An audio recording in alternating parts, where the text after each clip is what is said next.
آج رمضان المبارک کی 10 تاریخ ہے۔ حضور نبی مکرم صلی اللہ علیہ وآلہ وسلم کے اعلان نبوت کے 10ویں سال میں اور 10 رمضان میں جس ہستی کا وصال ہوا، وہ ہستی اسلام کے قیام کی عینی شاہد،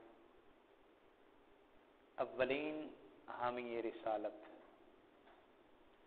پشت پناہ نبوت، والدہ بطول، زوجہ رسول، عطائے ربانی، زینب و کلثوم، حسین اور حسن کی نانی، اسلام کی خاتون اول، خاتون حجاز، ملکہ عرب، میری مراد سیدہ کائنات سیدہ خدیجہ الکبریٰ رضی اللہ تعالی عنہا ہے۔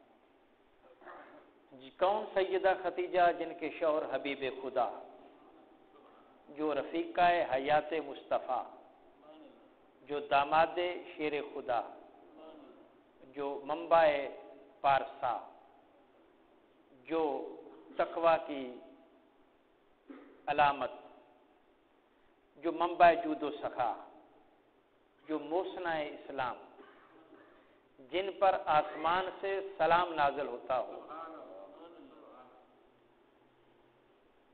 بغیر کسی توقف کے حضور نبی مکرم صلی اللہ علیہ وآلہ وسلم پر سب سے پہلے ایمان لانے والی، تبلیغ دین میں میرے نبی کا ہاتھ بٹانے والی اور محبوب خدا کی دلجوئی کرنے والی، قلب مصطفیٰ کی تسکین کا سبب بننے والی، اپنے گھر کو مسکن ترویج دین مصطفیٰ بنانے والی اور رفاقت مصطفیٰ میں سب سے زیادہ عرصہ گزارنے والی، قریش کے سرداروں کے رشتے مسترد کر کے حضور نبی مکرم صلی اللہ علیہ وآلہ وسلم کو عقد نکاح کا خود پیغام بھجوانے والی اور دور جاہلیت میں بھی اپنے کردار کی وجہ سے طہرا کا لقب کہلوانے والی سیرت خدیجہ پیغام دیتی ہے، کیونکہ آپ عرب کی کامیاب تاجرہ تھی، عرب کی امیر ترین خاتون تھی، اور آپ کی سیرت یہ پیغام دیتی ہے کہ بغیر دھوکہ دہی، بغیر جھوٹ بولے کامیابی حاصل کی جا سکتی ہے۔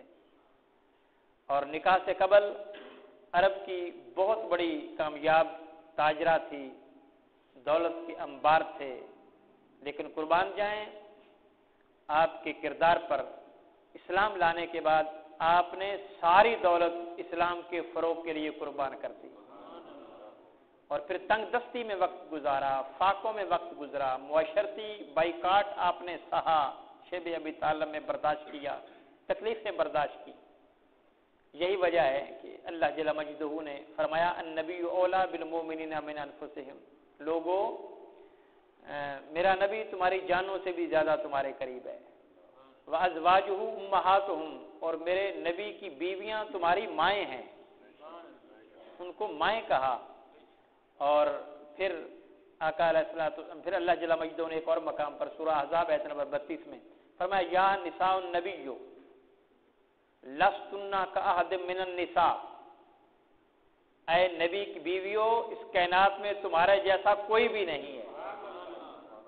یہ حضور یا کوئی عام نہیں کہہ رہا، خدا کہہ رہا ہے لستن کاحد منکم، اس ساری کائنات میں تمہارے جیسا کوئی نہیں ہے۔ یرید اللہ لیذھب عنکم الرجس اہل البیت، اے میرے نبی کی گھر والیوں، اللہ نے تم سے ہر قسم کی پلیتی کو دور کر دیا اور تمہیں خوب صاف اور ستھرا کر دیا۔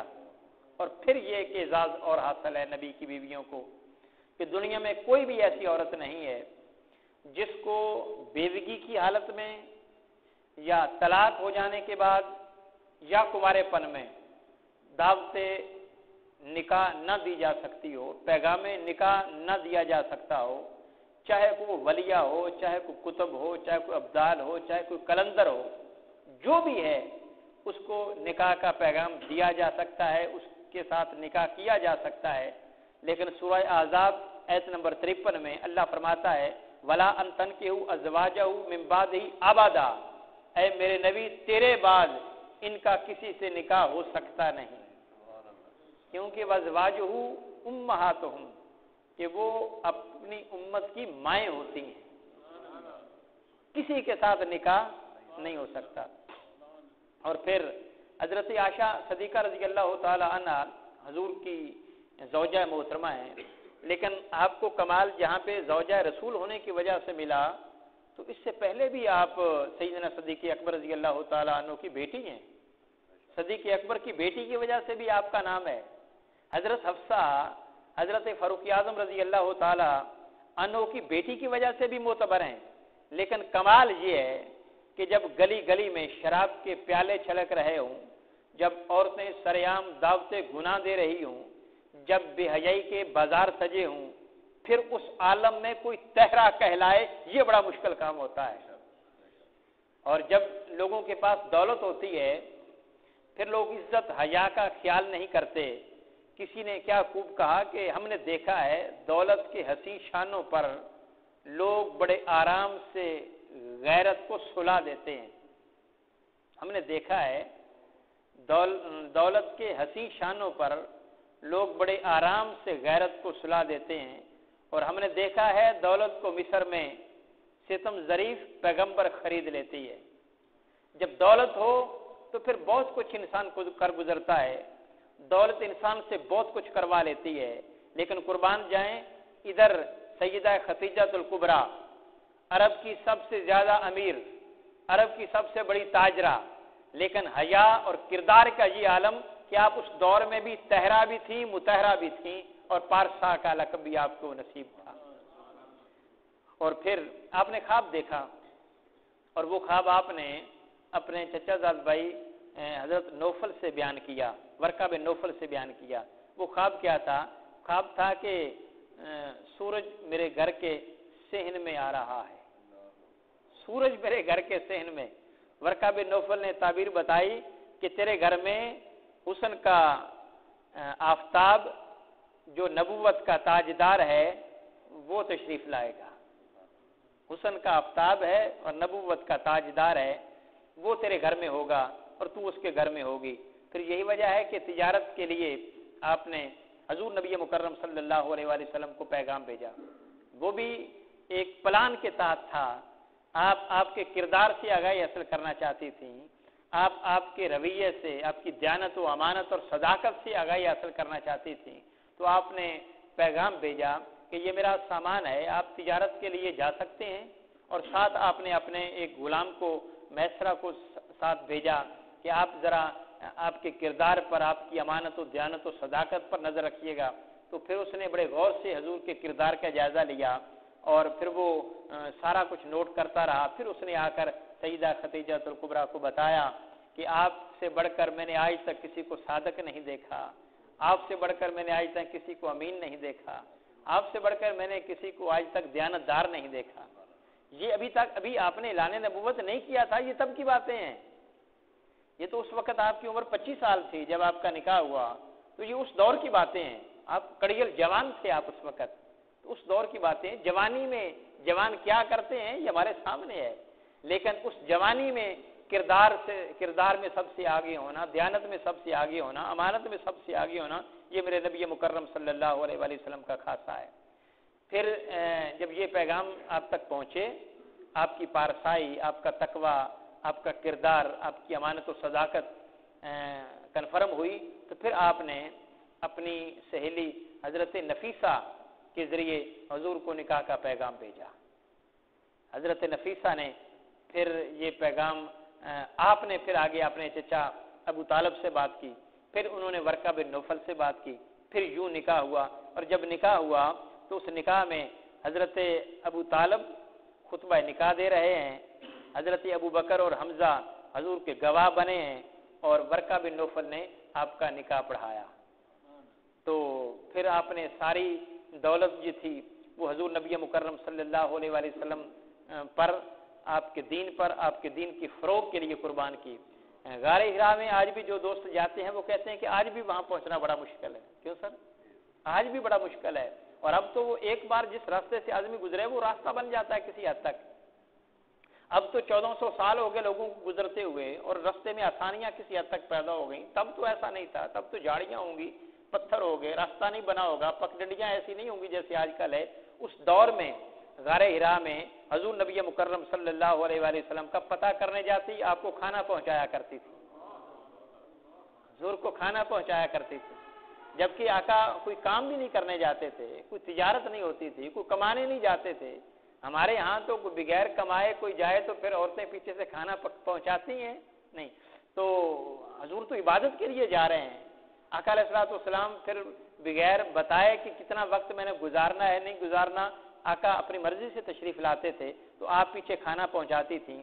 تو 4 گز لمبا اور 3 گز چوڑی وہ اتنی غار بتائی جاتی ہے. تو آپ کے اس کردار سے متاثر ہو کر, حضور علیہ الصلوۃ والسلام کی خدمت کے کردار سے متاثر ہو کر اللہ نے جبریل کو بھیجا تھا کہ جاؤ میرے مصطفیٰ سے کہو کہ ختیجہ کو خدا سلام کہتا ہے. یہ اعزاز, یہ انفرادیت حضرت سیدہ ختیجہ الکبریٰ رضی اللہ تعالی عنہا کی ہے. تو پھر جب آقا علیہ الصلوۃ والسلام غار ہرا میں پریشان ہوئے, جبریل علیہ السلام تشریف لائے تو گھر آئے تو پریشان تھے. کہا کہ زملونی مجھ پر کمبل اڑا دو. حضور کی طبیعت ناساز تھی اور پریشان تھے. سیدہ ختیجہ الکبریٰ حضور کے پاس بیٹھی اور پاس بیٹھ کر حضور کی دلجوئی کی اور کہا کہ آپ پریشان کیوں ہوتے ہیں؟ مجھے یقین ہے کہ اللہ آپ کو کبھی نامراد نہیں کرے گا, اللہ آپ کو کبھی تنہا نہیں چھوڑے گا, کیونکہ آپ صلہ رحمی کرتے ہیں, آپ مہمان نوازی کرتے ہیں, آپ محتاجوں کی مدد کرتے ہیں, آپ ناداروں کا بوجھ اٹھاتے ہیں اور آپ مصیبت زدہ لوگوں کے کام آنے والے ہیں. پھر وہی ہوا کہ اللہ نے آپ کو پریشان نہیں کیا, اللہ نے آپ کو تنہا نہیں کیا. مصائب و آلام تھے لیکن آپ اللہ کی دین کی سربلندی کے لیے لگے رہے. اور پھر وہ حال بھی تھا کہ حضور نبی مکرم صلی اللہ علیہ وآلہ وسلم کے گھر کے سامنے کوڑا پھینک دیا جاتا تھا. اب گھر کے سامنے کوڑا اگر پڑا ہو تو لوگ اس کو برداشت کیسے کرتے ہیں؟ سیدہ ختیجہ الکبریٰ وہ بھی برداشت کرتی تھی. جب حضور شام کو گھر آتے تھے تو پھر وہ اپنے ہاتھوں سے وہ کوڑا ہٹاتے اور اٹھاتے تھے. تو ایسی تکالیفات کا بھی آپ کو سامنا کرنا. آدم علیہ السلام نے کہا تھا کہ میں سردار ہوں مگر میرا سردار بعد میں آئے گا. آدم علیہ السلام نے کہا میں سردار ہوں لیکن میرا سردار بعد میں آئے گا. اور پھر آپ نے ایک جملہ بولا, فرمایا میری بیوی لغزش پر میری مدد کرتی رہی, مجھے موٹیویٹ کیا وہ دانا کھانے کے لیے, لیکن اس سردار کی بیٹی نیکیوں پر اس کی مدد کرے گی, اس سردار کی بیوی نیکیوں پر اس کی مدد کرے گی. اور پھر جب سیدہ ختیجہ الکبریٰ سلام اللہ علیہ کا وقت وصال آیا تو آپ نے اپنی پیاری بیٹی فاطمہ کے بارے میں حضور صلی اللہ علیہ وآلہ وسلم سے فرمایا کہ یہ میری پیاری ہے, یہ حساس ہے, آپ اس کا خیال رکھنا, یہ میں اس کے ہاتھوں کو بوسہ دیتی ہوں, آپ بھی ایسا کرنا. اور پھر جب پتھر آپ کو لگتے تھے تو میں آپ کا خیال کرتی تھی, اب جب آپ کے ساتھ ایسا سلوک ہوگا تو مجھے یقین ہے کہ میری بیٹی فاطمہ آپ کا خیال رکھے گی.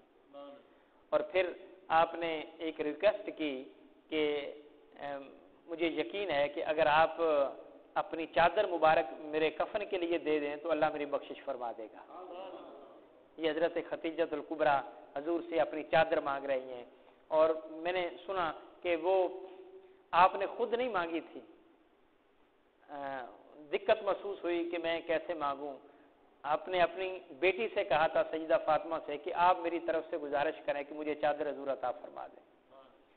اور پھر یہ بھی پہلا واقعہ ہے کہ حضور نبی مکرم صلی اللہ علیہ وسلم نے سیدہ ختیجہ الکبریٰ کے لیے جب قبر بنی, میرے آقا اس قبر میں خود لیٹتے ہیں پہلے اور لیٹ کر اس کو متبرک کرتے ہیں اور پھر سیدہ ختیجہ الکبریٰ کو دفنایا جاتا ہے.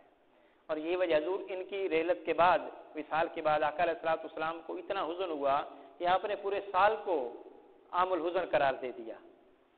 اور چونکہ آپ کے جانے کے بعد پھر آپ کے چچا ابو طالب بھی نہ رہے تو اب کوئی غم گسار ہستی نہیں تھی, اب کوئی بزرگ ہستی نہیں تھی کہ جو شفقت کرے, جو سر پہ دستے شفقت رکھے, جو دلاسا دے, جو دل جوئی کرے. وہ حالات بڑے مشکل سے گزرے. انہی حالات میں پھر آپ طیف گئے, وہاں بھی کوئی سکون نہ ہوا. اور انہوں نے بھی کوئی اچھا رسپانس نہ دیا، پھر آپ واپس تشریف لائے، اور یہی حالات گزر رہے تھے کہ پھر جب اللہ نے حضور نبی مکرم کو اپنے پاس بلایا تھا۔ دعا ہے اللہ جل مجدہ اس عظیم خاتون سیدہ کائنات سیدہ خدیجۃ الکبریٰ سلام اللہ علیہا کے توسل سے ہمیں حضور کی محبت عطا فرمائے، حضور کے نقش قدم پر چلنے کی توفیق عطا فرمائے۔ وآخر دعوانا ان الحمدللہ رب العالمین۔